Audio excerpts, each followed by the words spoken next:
Capítulo 3. Estupiñá. 1.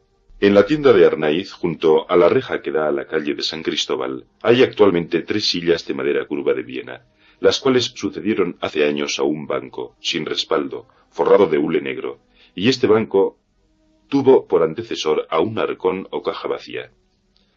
Aquella era la sede de la inmemorial tertulia de la casa. No había tienda sin tertulia, como no podía haberla sin mostrador y santo tutelar. Era esto un servicio complementario que el comercio prestaba a la sociedad en tiempos en que no existían casinos, pues aunque había sociedades secretas y clubs y cafés más o menos patrióticos, la gran mayoría de los ciudadanos pacíficos no iban a ellos, prefiriendo charlar en las tiendas. Barbarita tiene aún reminiscencias vagas de la tertulia en los tiempos de su niñez. Iba un fraile muy flaco, que era el padre. Le llamaban Alelí, un señor pequeñito con anteojos que era el papá de Isabel. Algunos militares y otros tipos que se confundían en su mente con las figuras de los 2 mandarines. Y no solo se hablaba de asuntos políticos y de la guerra civil, sino de cosas del comercio. Recuerda la señora haber oído algo acerca de los primeros fósforos o mixtos que vinieron al mercado, y aun haberlos visto. Era como una botellita en la cual se metía la cerilla, y salía echando lumbre. También oyó hablar de las primeras alfombras de moqueta, de los primeros colchones de muelles y de los primeros ferrocarriles que alguno de los tertulios había visto en el extranjero, pues aquí ni asomos de ellos había todavía. Algo se apuntó allí sobre el billete de banco que en Madrid no fue papel moneda corriente hasta algunos años después, y sólo se usaba entonces para los pagos fuertes de la banca. Doña Bárbara se acuerda de haber visto el primer billete que llevaron a la tienda como un objeto de curiosidad, y todos convinieron en que era mejor una onza. El gas fue muy posterior a esto. La tienda se transformaba, pero la tertulia era siempre la misma en el curso lento de los años. Unos habladores se iban y venían otros. No sabemos a qué época fija se referían estos párrafos sueltos que al vuelo cogía Barbarita, cuando ya casada entraba en la tienda a descansar un ratito de vuelta de paseo o de compras. Qué hermosotes iban esta mañana los del tercero de fusileros con sus pompones nuevos. El duque ha oído misa hoy en las Calatravas, y va con Linaje y con San Miguel. ¿Sabe usted, Estupiñá, lo que dicen ahora? Pues dicen que los ingleses proyectan construir barcos de fierro. El llamado Estupiñá debía de ser indispensable en todas las tertulias de tiendas, porque cuando no iba a la de Arnaiz, todo se volvía a preguntar: ¿y Plácido? ¿Qué es de él? Cuando entraba, le recibían con exclamaciones de alegría, pues con su sola presencia animaba la conversación. En 1871 conocí a este hombre que fundaba su vanidad en haber visto toda la historia de España en el presente siglo. Había venido al mundo en 1803, y se llamaba hermano de fecha de mesoneros romanos, por haber nacido, como este, el 19 de julio del citado año. Una sola frase suya probará su inmenso saber en esa historia viva que se aprende con los ojos. Vi a José I, como le estoy viendo a usted ahora. Y parecía que se relamía de gusto cuando le preguntaban: ¿vio usted al duque de Angulema? ¿A Lord Wellington? Pues ya lo creo. Su contestación era siempre la misma: como le estoy viendo a usted. Hasta llegaba a incomodarse cuando se le interrogaba en tono dubitativo: ¿que si vi entrar a María Cristina? ¡Hombre! ¡Si eso es de ayer! Para complacer su erudición ocular, hablaba del aspecto que presentaba Madrid el 1 de septiembre de 1840, como si fuera cosa de la semana pasada. Había visto morir a Canterac, ajusticiar a Merino, nada menos que sobre el propio patíbulo, por ser él hermano de la paz y caridad. Había visto matar a Chico, precisamente Berno, pero oyó los tiritos hallándose en la calle de las Velas. Había visto a Fernando VII el 7 de julio, cuando salió al balcón a decir a los milicianos que sacudieran a los de la guardia. Había visto a Rodil y al sargento García arengando desde otro balcón el año 36. Había visto a O'Donnell y Espartero abrazándose, a Espartero solo saludando al pueblo, a O'Donnell solo, todo esto en un balcón, y por fin en un balcón había visto también en fecha cercana a otro personaje diciendo a gritos que se habían acabado los reyes. La historia que Estupiñá sabía estaba escrita en los balcones. La biografía mercantil de este hombre es tan curiosa como sencilla. Era muy joven cuando entró de hortera en casa de Arnaiz, y allí sirvió muchos años, siempre bien quisto del principal por su honradez acrisolada y el grandísimo interés con que miraba todo lo concerniente al establecimiento. Y a pesar de tales prendas, Estupiñá no era un buen dependiente. Al despachar entretenía demasiado a los parroquianos, y si le mandaban con un recado o comisión a la aduana, tardaba tanto en volver que muchas veces creyó don Bonifacio que le habían llevado preso.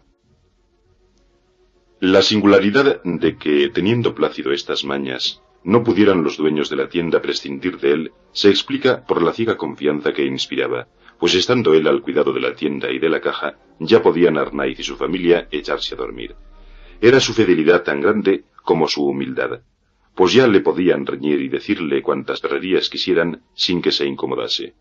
Por esto sintió mucho Arnaiz que Estupiñá dejara la casa en 1837, cuando se le antojó establecerse con los dineros de una pequeña herencia. Su principal, que le conocía bien, hacía lúgubres profecías del porvenir comercial de Plácido, trabajando por su cuenta. Prometíaselas él muy felices en la tienda de bayetas y paños del reino que estableció en la Plaza Mayor, junto a la panadería. No puso dependientes porque la cordialidad del negocio no lo consentía, pero su tertulia fue la más animada y dicharachera de todo el barrio. Y ved aquí el secreto de lo poco que dio de sí el establecimiento y la justificación de los vaticinios de don Bonifacio. Estupiñá tenía un vicio hereditario y crónico, contra el cual eran impotentes todas las demás energías de su alma. Vicio tanto más avasallador y terrible, cuanto más inofensivo parecía. No era la bebida, no era el amor, ni el juego ni el lujo, era la conversación. Por un rato de palique era Estupiñá capaz de dejar que se llevaran los demonios el mejor negocio del mundo. Como él pegase la hebra con gana, ya podía venirse el cielo abajo, y antes le cortaran la lengua que la hebra. A su tienda iban los habladores más frenéticos, porque el vicio llama al vicio. Si en lo más sabroso de su charla entraba alguien a comprar, Estupiñá le ponía la cara que se pone a los que van a dar sablazos. Si el género pedido estaba sobre el mostrador, lo enseñaba con gesto rápido, deseando que acabase pronto la interrupción. Pero si estaba en lo alto de la anacalería, echaba hacia arriba una mirada de fatiga, como el que pide a Dios paciencia diciendo: «Bayeta amarilla, mírela usted. Me parece que es angosta para lo que usted la quiere». Otras veces dudaba o aparentaba dudar si tenía lo que le pedían. «¿Gorritas para niño? ¿Las tiene usted de visera de hule?» Sospecho que hay algunas, pero son de esas que no se usan ya. Si estaba jugando al tute o al mus, únicos juegos que sabía, y en los que era maestro, primero se hundía el mundo que apartar él su atención de las cartas. Era tan fuerte el ansia de charla y de trato social, se lo pedía el cuerpo y el alma con tal vehemencia, que si no iban habladores a la tienda no podía resistir la comezón del vicio. Echaba la llave, se la metía en el bolsillo y se iba a otra tienda en busca de aquel licor palabrero con que se embriagaba. Por Navidad, cuando se empezaban a armar los puestos de la plaza, el pobre tendero no tenía valor para estarse metido en aquel cuchitril oscuro. El sonido de la voz humana, la luz y el rumor de la calle eran tan necesarios a su existencia como el aire. Cerraba y se iba a dar conversación a las mujeres de los puestos. A todas las conocía y se enteraba de lo que iban a vender y de cuánto ocurriera en la familia de cada una de ellas. Pertenecía pues Estupiñá a aquella raza de tenderos, de la cual quedan aún muy pocos ejemplares, cuyo papel en el mundo comercial parece ser la atenuación de los males causados por los excesos de la oferta impertinente y disuadir al consumidor de la malsana inclinación a gastar el dinero. «Don Plácido, ¿tiene usted pana azul?» «Pana azul». «¿Y quién te mete a ti en esos lujos?» «Sí que la tengo, pero es cara para ti». «Enséñemela usted, a ver si me la arregla». Entonces hacía el hombre un desmedido esfuerzo como quien sacrifica al deber sus sentimientos y gustos más queridos y bajaba la pieza de tela. Vaya, aquí está la pana. Si no la has de comprar, si todo es gana de moler, ¿para qué quieres verla? ¿Crees que yo no tengo nada que hacer? ¿No tiene usted una clase mejor? Lo que dije. Estas mujeres marean a Cristo. Hay otra clase, sí señora. ¿La compras sí o no? A 22 reales, ni un cuarto menos. Pero déjela ver. ¡Ay, qué hombre! ¿Cree que me voy a comer la pieza? A 22 realetes. Ande, y que lo parta un rayo. Que te parta a ti, malcriada. Respondona. Tarasca. Era muy fino con las señoras de alto copete. Su afabilidad tenía tonos como este. La cúbica, sí que la hay. ¿Ve usted la pieza allá arriba? Me parece, señora, que no es lo que usted busca. Digo, me parece. No es que yo me quiera meter. Ahora se estilan rayaditas. De eso no tengo. Espero una remesa para el mes que entra. Ayer vi a las niñas con el señor don Cándido. Vaya que están creciditas. ¿Y cómo sigue el señor mayor? No le he visto desde que íbamos juntos a la bóveda de San Ginés. Con este sistema de vender, a los 4 años de comercio, se podían contar las personas que al cabo de la semana traspasaban el umbral de la tienda. A los 6 años, no entraban allí ni las moscas. Estupiñá abría todas las mañanas, barría y regaba la acera, se ponía los manguitos verdes y se sentaba detrás del mostrador a leer el diario de avisos. Poco a poco iban llegando los amigos, aquellos hermanos de su alma que en la soledad en que Plácido estaba le parecían algo como la paloma del arca, pues le traían en el pico algo más que un ramo de oliva. Le traían la palabra, el sabrosísimo fruto y la flor de la vida, el alcohol del alma, con que apacentaba su vicio. Pasábanse el día entero contando anécdotas, comentando sucesos políticos, tratando de tú a Mendizábal, a Calatrava, a María Cristina y al mismo Dios, trazando con el dedo planes de campaña sobre el mostrador en extravagantes líneas tácticas, demostrando que Espartero debía ir necesariamente por aquí y Villarreal por allá, refiriendo también sucedidos del comercio, llegadas de tal o cual género, lances de iglesia y de milicia y de mujeres y de la corte, con todo lo demás que cae bajo el dominio de la bachillería humana. A todas estas, el cajón del dinero no se abría una sola vez, y a la vara de medir, sumida en plácida quietud, le faltaba poco para reverdecer y echar flores como la vara de San José. Y como pasaban meses y meses sin que se renovase el género, y allí no había más que maulas y vejeces, el trueno fue gordo y repentino. Un día le embargaron todo, y Estupiñá salió de la tienda con tanta pena como dignidad. 2. Aquel gran filósofo no se entregó a la desesperación.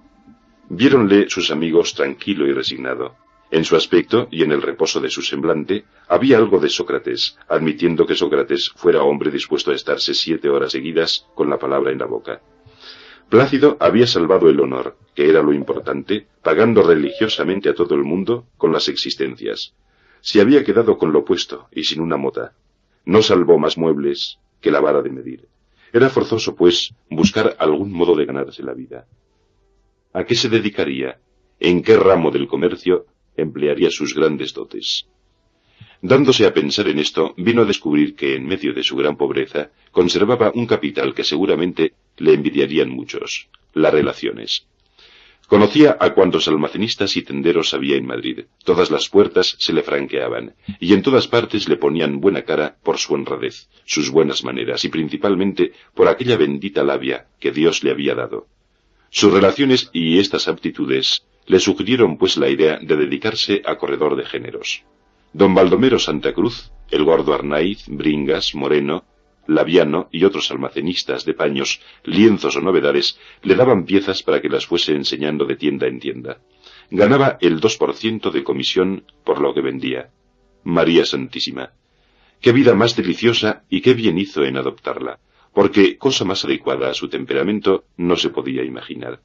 Aquel correr continuo, aquel entrar por diversas puertas, aquel saludar en la calle a 50 personas y preguntarles por la familia era su vida, y todo lo demás era muerte.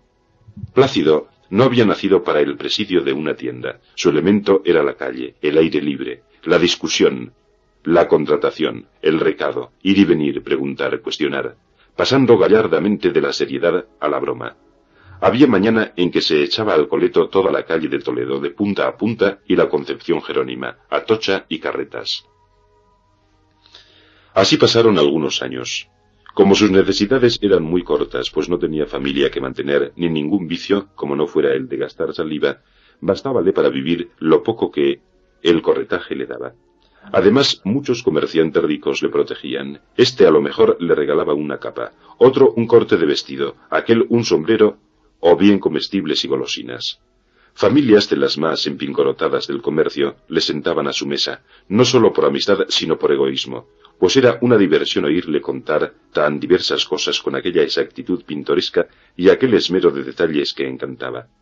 Dos caracteres principales tenía su entretenida charla, y eran que nunca se declaraba ignorante de cosa alguna, y que jamás habló mal de nadie. Si por acaso se dejaba decir alguna palabra ofensiva era contra la aduana, pero sin individualizar sus acusaciones, porque Estupiñá, al mismo tiempo que corredor, era contrabandista. Las piezas de Hamburgo de 26 kilos que pasó por el portillo de Gilimón, valiéndose de ingeniosas mañas, no son para contadas. No había otro como él para atravesar de noche ciertas calles con un bulto bajo la caja, figurándose mendigo con un niño a cuestas. Ninguno como él poseía el arte de deslizar un duro en la mano del empleado fiscal en momentos de peligro, y se entendía con ellos también para este fregado que las principales casas acudían a él para desatar sus líos con la hacienda. No hay medio de escribir en el decálogo los delitos fiscales. La moral del pueblo se rebelaba, más entonces que ahora, a considerar las defraudaciones a la hacienda como verdaderos pecados, y conforme con este criterio, Estupiñá no sentía alboroto en su conciencia, cuando ponía feliz remate a una de aquellas empresas. Según él, lo que la hacienda llama suyo, no es suyo, sino de la nación, es decir, de Juan particular, y burlar a la hacienda es devolver a Juan particular lo que le pertenece. Esta idea, sustentada por el pueblo con turbulenta fe, ha tenido también sus héroes y sus mártires. Plácido la profesaba con no menos entusiasmo que cualquier caballista andaluz, solo que era de infantería, y además no quitaba la vida a nadie. Su conciencia, envuelta en horrorosas nieblas tocante a lo fiscal, manifestábase pura y luminosa en lo referente a la propiedad privada. Era hombre que antes de guardar un ochavo que no fuese suyo, se habría estado callado un mes. Barbarita le quería mucho. Habíale visto en su casa desde que tuvo el don de ver y apreciar las cosas. Conocía bien por opinión de su padre y por experiencia propia las excelentes prendas y lealtad del labrador. Siendo niña, Estupiñá la llevaba a la escuela de la Rinconada de la calle Imperial, y por Navidad iba con él a ver los nacimientos y los puestos de la plaza de Santa Cruz. Cuando don Bonifacio Arnaiz enfermó para morirse, Plácido no se separó de él ni enfermo ni difunto, hasta que le dejó en la sepultura. En todas las penas y alegrías de la casa, era siempre el partícipe más sincero.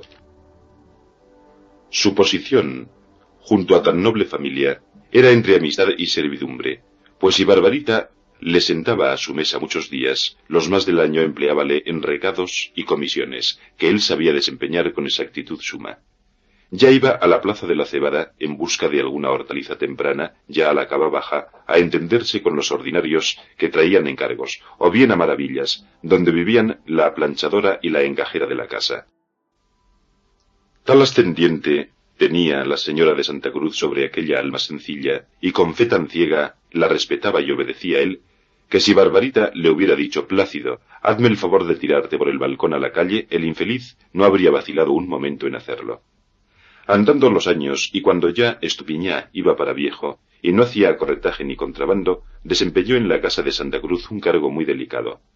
Como era persona de tanta confianza y tan ciegamente adicto a la familia, Barbarita le confiaba a Juanito para que le llevase y le trajera al colegio de Masarnau, o le sacara a paseo los domingos y fiestas. Segura estaba la mamá de que la vigilancia de Plácido era como la de un padre, y bien sabía que se habría dejado matar 100 veces antes que consentir que nadie tocase al Delfín, así le solía llamar en la punta del cabello. Ya era este un polluelo con ínfulas de hombre, cuando Estupiñá le llevaba a los toros, iniciándole en los misterios del arte que se preciaba de entender, como buen madrileño. El niño y el viejo se entusiasmaban por igual en el bárbaro y pintoresco espectáculo. y a la salida Plácido le contaba sus proezas taurómacas, pues también allá en su mocedad había echado sus quiebros y pases de muleta, y tenía traje completo con lentejuelas, y toreaba novillos por lo fino, sin olvidar ninguna regla.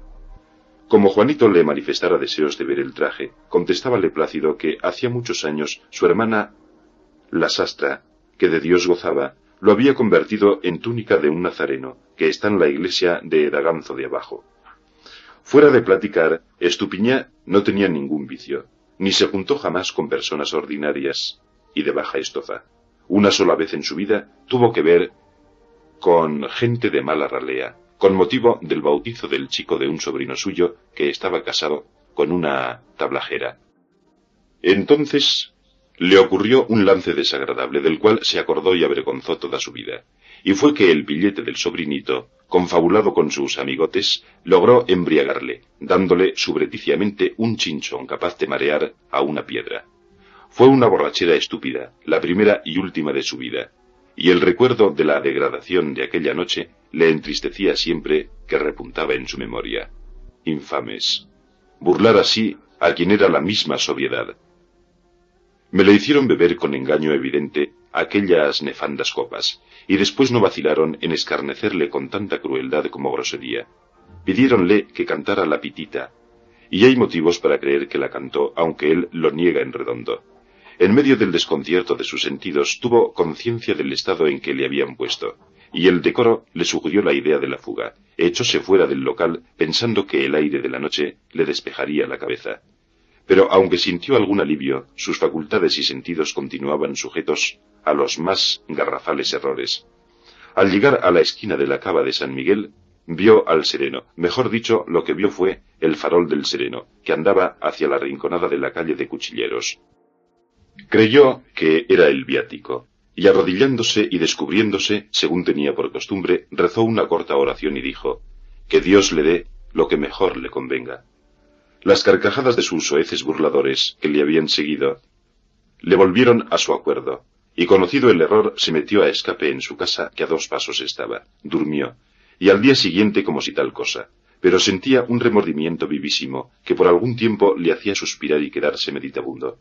Nada afligía tanto su honrado corazón como la idea de que Barbarita se enterara de aquel chasco del viático. Afortunadamente o no lo supo, o si lo supo, no se dio nunca por entendida. 3. Cuando conocí personalmente a este insigne hijo de Madrid, andaba ya al ras con los 70 años, pero los llevaba muy bien. Era de estatura menos que mediana, regordete y algo encorvado hacia adelante.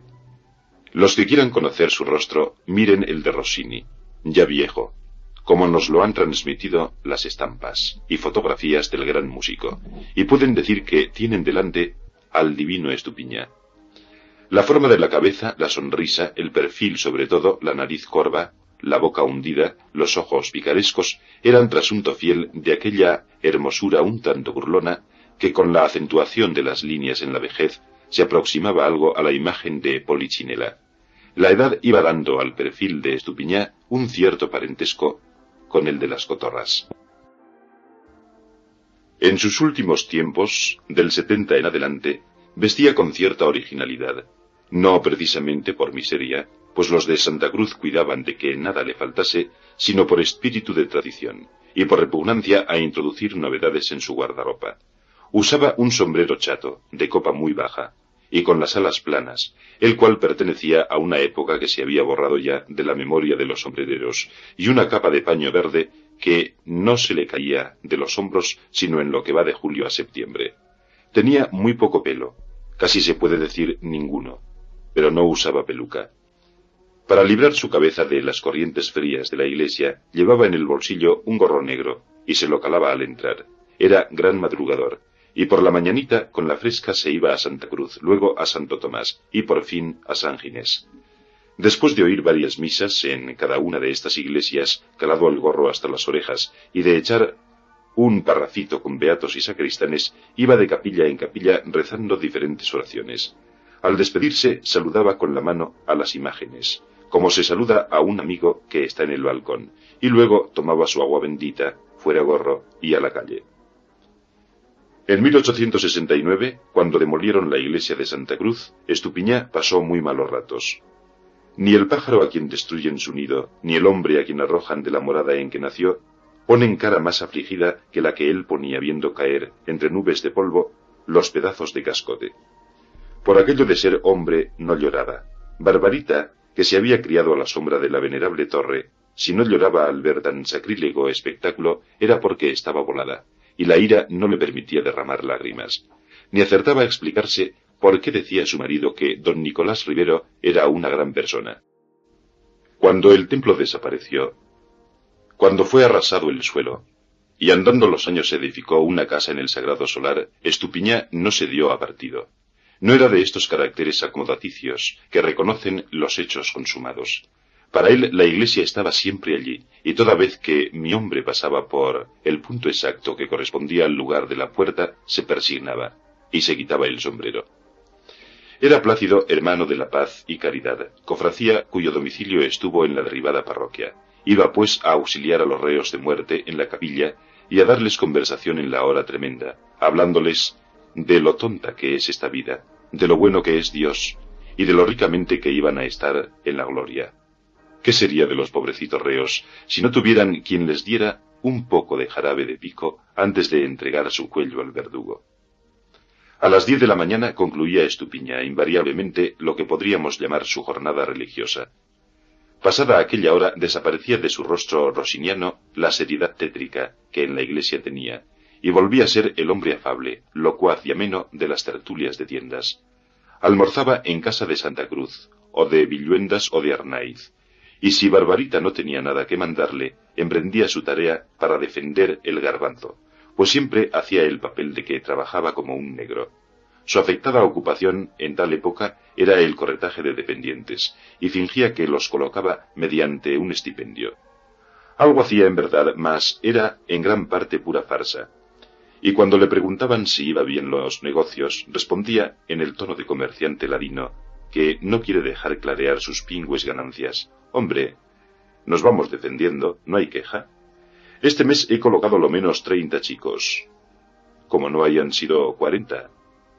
Vivía Plácido en la cava de San Miguel. Su casa era una de las que forman el costado occidental de la Plaza Mayor, y como el basamento de ellas está mucho más bajo que el suelo de la plaza, tienen una altura imponente y una estribación formidable a modo de fortaleza.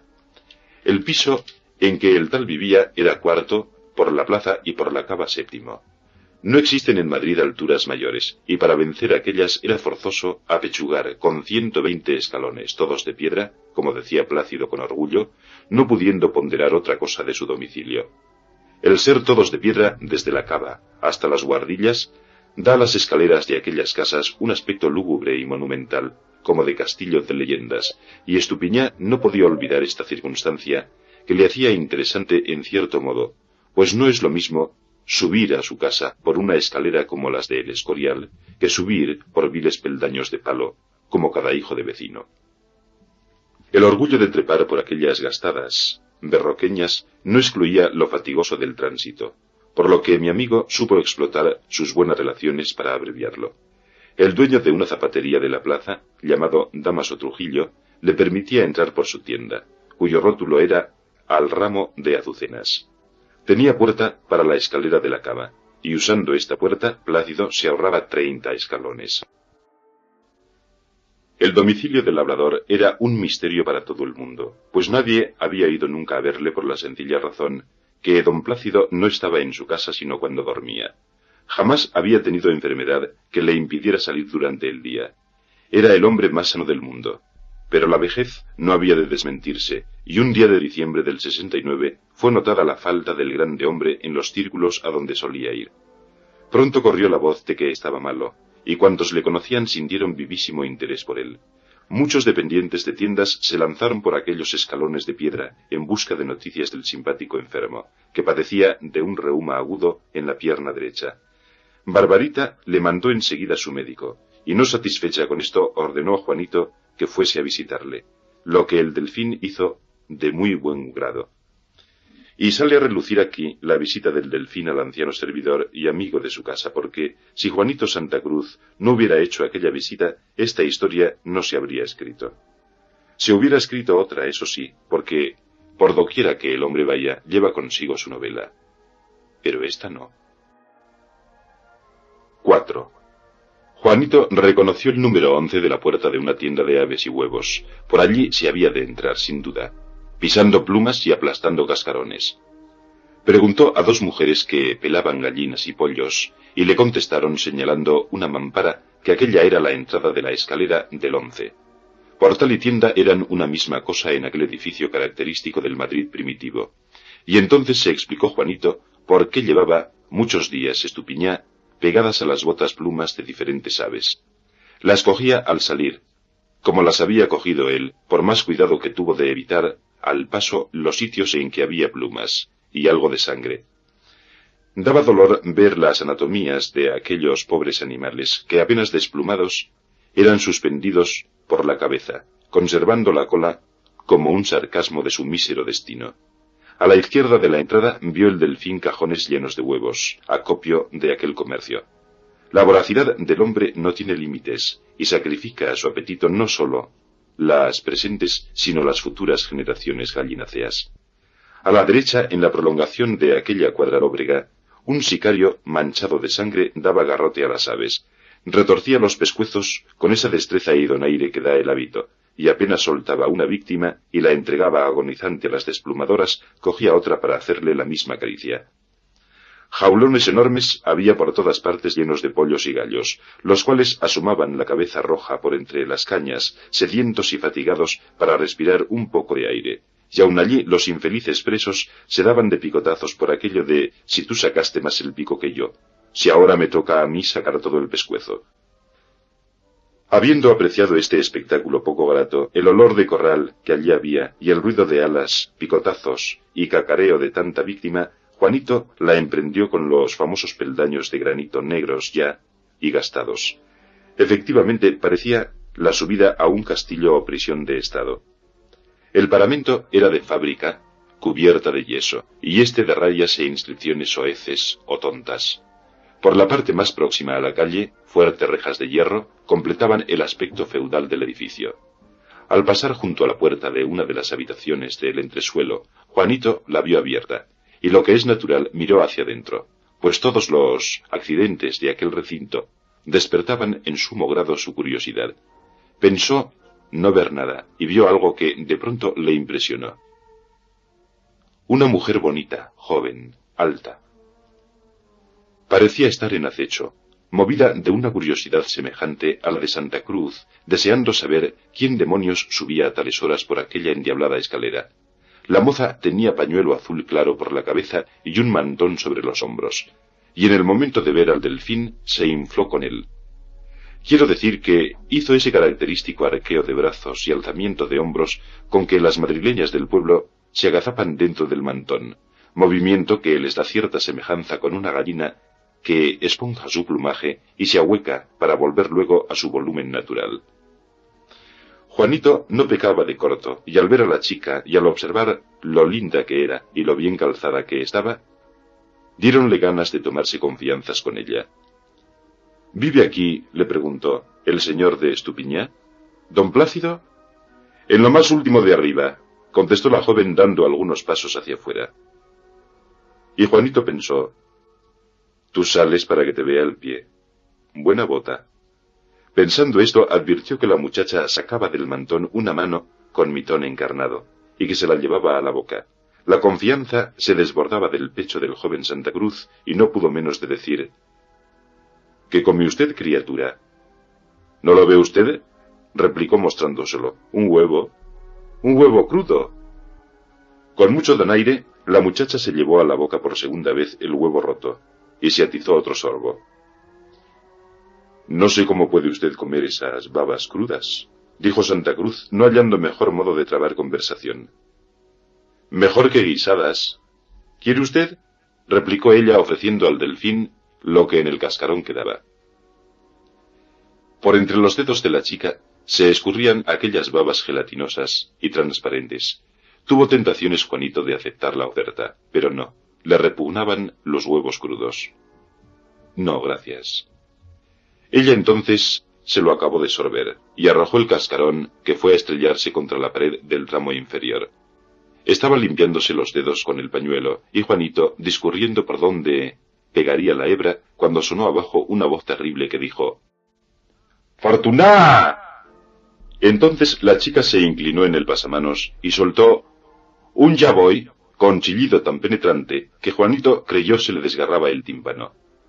El ya, principalmente, sonó como la vibración agudísima de una hoja de acero al deslizarse sobre otra, y al soltar aquel sonido digno canto de tal ave, la moza se arrojó con tanta presteza por las escaleras abajo que parecía rodar por ellas. Juanito la vio desaparecer, oía el ruido de su ropa azotando los peldaños de piedra, y creyó que se mataba.